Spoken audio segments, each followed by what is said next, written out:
Evening troopers. In fact, thanks for noticing. Wanted to talk to you all tonight about a concept that you've probably heard about, and that is never meet your heroes. And I'm not talking about meeting Shaun Ryder and it turns out he's a tool, or you meet the Queen and she's got BO. I don't think she has. Love you, Queen Madge. No, I'm talking about buying something that you've always wanted, and then you get it home and you start looking at it and holding it and interacting with it, and you realise it's not what you wanted, and it's never going to live up to the hype in your heart that you had for it. The very first time this happened to me was Screwball Scramble. I don't know if any of you know Screwball Scramble, but it was like a little game and you put a marble on and you could control the marble. And in my head, it was a futuristic racetrack. And when I actually got hold of it, it was uninspiring. Can't swear, it's holding me back. Right, so don't meet your heroes. This is a hero that I met and bought from when I was a wee little boy. And it's not living up to my childhood expectations. This is called a big Trak. And it's basically a programmable tank that is not as fun as it sounds. So a big Trak, you see that keypad there? You say, go forward 6 feet. I think it's feet. And then pivot on the spot left, and it goes zzz, zzz. And then you say, go forward 5, and it goes forward zzz. And then pivot right, zzz. And you basically program in not as many commands as you need. I'm sure it's only 8 commands. It's not very good. And the advert told me that I could deliver a can of pop to my dad, or I could take an apple to my sister. I haven't got a sister, my dad died 10 years ago. But no, my dad died last year, my mum died 10 years ago.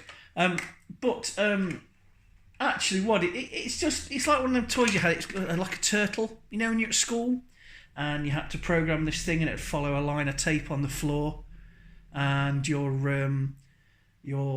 90s or 80s computer teacher, who probably has a hard drive that the police would be interested in, was very excited about it. Well, actually, that's all that is. It's a radio-controlled car that's had all the fun sucked out of it. But it looks a bit like the tank off the original Battlestar Galactica. And it's got a certain retro charm. Now, this is an original. They did do a remake of these about 4 years ago for Christmas that had real batteries rather than D-cells. What uses D-cells now? Mag lights, that's about it. But this is the original 80s. I don't know why it's got like the German flag. I suppose it's pretty cool. It looks nice on a shelf, but I'd never actually try and live my life using it. And that's one of my biggest disappointments. This next one is a major disappointment. And I know that if you've seen some of my earlier videos on Game Trader, you'll know what I'm talking about. So just hang on for a second while I get it.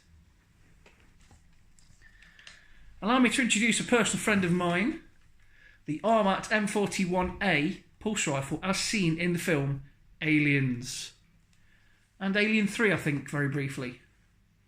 All my life, from when I was a child and I watched Aliens, I was convinced that the M41a was the world's greatest thing.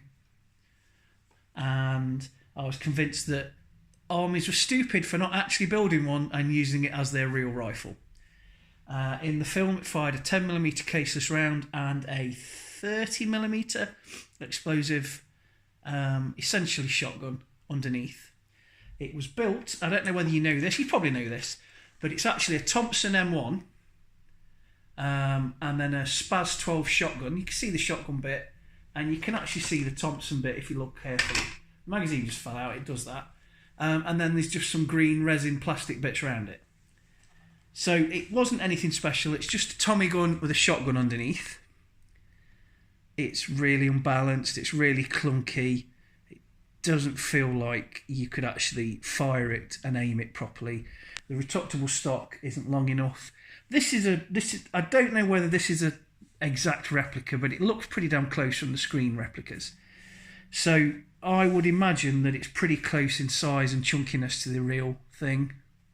It's not real, but do you know what I mean?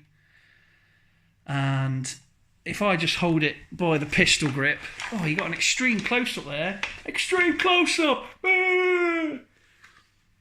You know, you like this. Oh, you know, I know there's never a fat man that looked ever good holding a rifle, right? Apart from Steven Seagal. Yeah, he's fat, right? You tell him. I bet his catchphrase isn't as benign as mine. You call Steven Seagal fat and see what you get. Yeah, ninja'd up. So you're going to be like that. It looks cool. And oh, look at the helmet. How good does that look? Wow, I look like Hicks off Aliens. Game over, man. But yeah, so don't meet your heroes. Big Trak and M41a Pulse rifle. Two of my biggest disappointments. There have been others, but I don't want my wife to see about those, and she watches my videos, so I won't mention them. I hope you're all having a great week. I haven't had the best week, but it's always fun doing these videos. Thanks for watching. If you like what you see, please subscribe. Please like. I'm not that fussed, but it's nice to get a bit of recognition. If you're going to leave a comment, leave something positive. I am fat, thanks for noticing. Goodbye.